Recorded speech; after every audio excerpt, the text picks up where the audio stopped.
How's it going, everyone? UFC 300 is less than 2 weeks away, and I'm going to be going over many different fights and videos over the next couple weeks.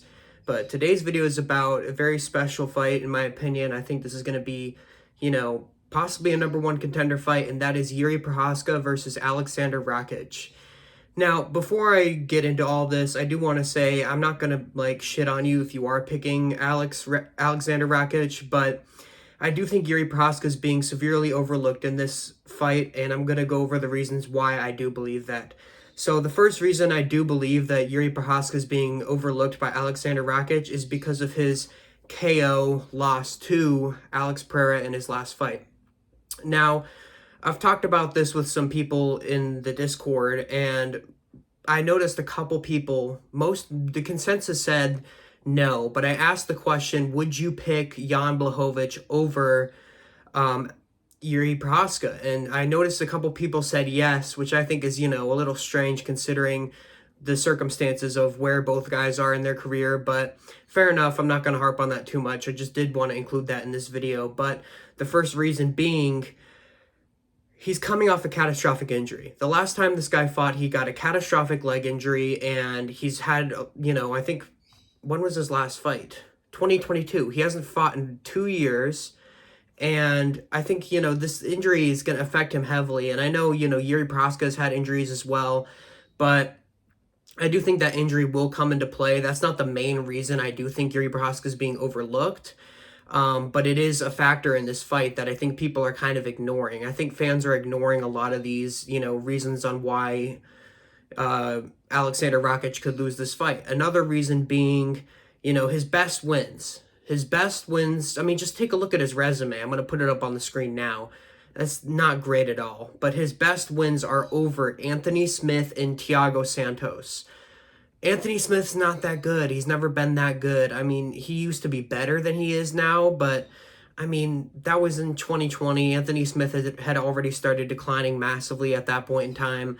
So I think that's not a great win. As well as Thiago Santos. I mean, that was in 2021, just before Thiago Santos left the UFC.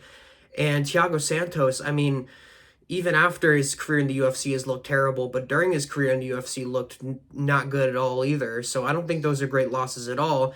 And besides that, who's he beat? Jimmy Manua, Devin Clark, what are we elevating him off of here? Why do people think he's so good? He's been in the rankings for forever, even since he, had that catastrophic injury and, hasn't fought in 2 years, but he's still highly ranked, which I don't understand at all.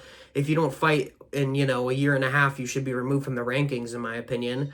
And I know you're going to say, well, Zach, these aren't really, I'm picking him because of the stylistic matchup, and fair enough. I'm not going to harp on that too much because, styles do make fights, but I'm just talking about some outside factors to the fight that are going to affect this fight going in my opinion. I think Alexander Rakic is a bit of a can crusher. I don't think he's beat anyone very good.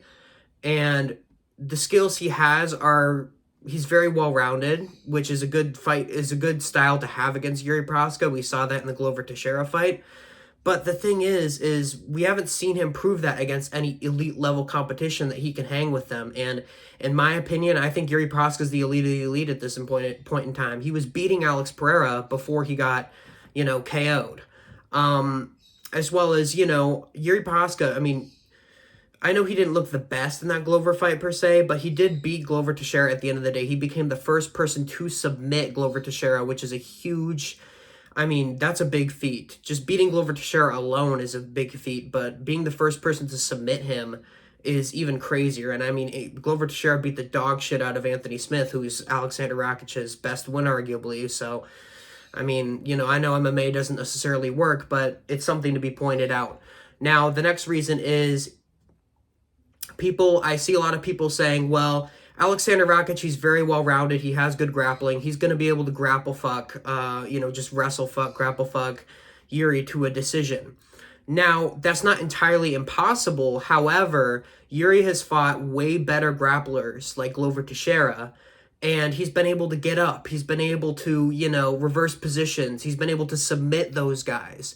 That is a big deal when you take into account that Alexander Rakic may try to impose his will in the grappling in this fight. Another reason is Jiri has arguably never been finished. I believe this to be true. The Alex Pereira fight was an early stoppage. I don't care what anyone says. Jiri was recovering. He's got crazy recovery time. So even if he does get hurt against Rakic, I mean, his recovery time's insane. We saw that in the Pereira fight. We saw that in the Glover fight.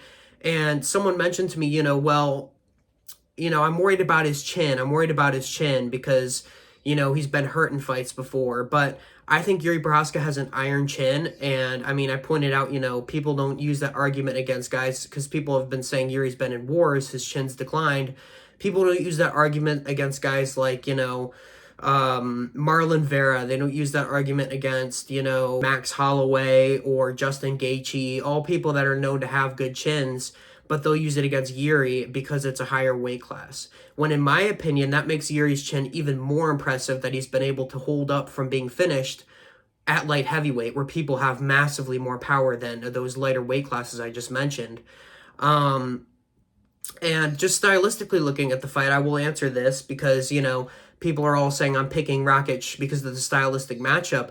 Stylistically, I think Jiri Prochazka is a nightmare matchup for Rakic. He's going to put the pressure on him. He's going to put the pace on him. He's going to be throwing crazy techniques. He's super unpredictable. And Alexander Rakic is kind of basic in his style. He sticks to the basics. He sticks to the fundamentals, which isn't necessarily a bad thing. But we've seen people that do that, they end up KO'd by Jiri Prochazka. So I think, Jiri Prochazka is going to put that wild man pace on Alexander Rakic. He's going to be, throwing spinning techniques, spinning elbows, and flying knees, and things that people don't normally do at light heavyweight. And I think Alexander Rakic may have a little bit of ring rust, if you will. And I think he's going to get brutally chinned in the first round by Jiri Prochazka. I mean, I can't unsee it. And, when it comes to the grappling, Jiri Prochazka doesn't have bad grappling at all. He was even out grappling Glover Teixeira in a lot of their sequences. And people are going to say, oh, Glover was old, but old Glover Teixeira was running through the light heavyweight division. So take that into account when you use the excuse that Glover Teixeira was old in that fight. Now, I do think Alexander Rakic will be able to take down Jiri Prochazka, but he won't be able to keep him there, which would be essential for him to be able to grapple his way to a decision. As well as, I think Jiri Prochazka, he's so explosive, he doesn't get tired either. That's another thing. He has great cardio. I mean, I've seen him get tired, but it has to be, later in a 5-round fight for him to get tired. This is a 3-round fight. I think he's going to be able to go as hard as he wants, and I do think he's going to be able to KO Alexander Rakic in the first round, if not the second round. Now, let's get to some reasons, because I don't want to be entirely negative about Rakic in this fight. Let's get to some reasons why I think Alexander Rakic can beat Jiri Prochazka. I do think this is a fairly equal fight. I think, there are paths to victories for both guys. I am slightly leaning Jiri Prochazka, like a 60-40 Jiri Prochazka. But let's talk about Alexander Rakic. Alexander Rakic, very well-rounded, has good power. So we've seen, Jiri can sometimes be caught rushing in with his chin wide up in the air. And I don't know, maybe I could be wrong about the whole chin theory, and he could get chinned brutally in this fight, and this could be the downfall of Jiri Prochazka starting here. But in my opinion, I don't think that's going entirely likely. So let's talk about the most likely scenario that Alexander Rakic wins this fight, which is keeping Jiri Prochazka at a distance and grappling and mixing in the grappling when he can. Now, that's easier said than done because, like I mentioned earlier, Jiri Prochazka does have good grappling. So I don't think, Alexander Rakic is just going to be able to hold him up against the cage or take him down, rinse and repeat over and over again. So he's going to have to figure out how to deal with Jiri on the feet somehow. And I believe the only way you can deal with Jiri on the feet, unless you have massive power, is to keep him at a good distance. Use the jab, use the teep kicks, use the leg kicks, try to limit his movement a little bit.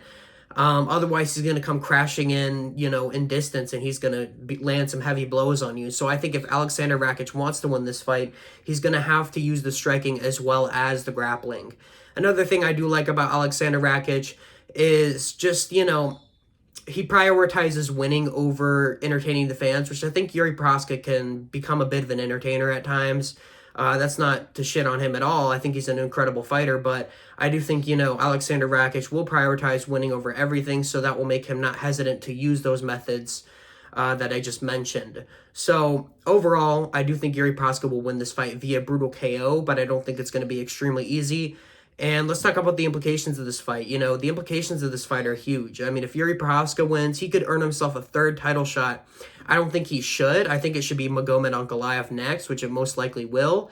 But you never know with the UFC. Some fighters like, you know, Magomed Ankalaev, Bilal Muhammad, UFC doesn't like to give them title shots for whatever reason. Dana White just harped on the fight that, you know, Magomed Ankalaev's fight with Jan Blachowicz was a terrible fight, which it really wasn't. It was a good fight. I mean, it wasn't the most groundbreakingly entertaining fight, but it was a very good fight. I found it interesting. You know, it was very high level.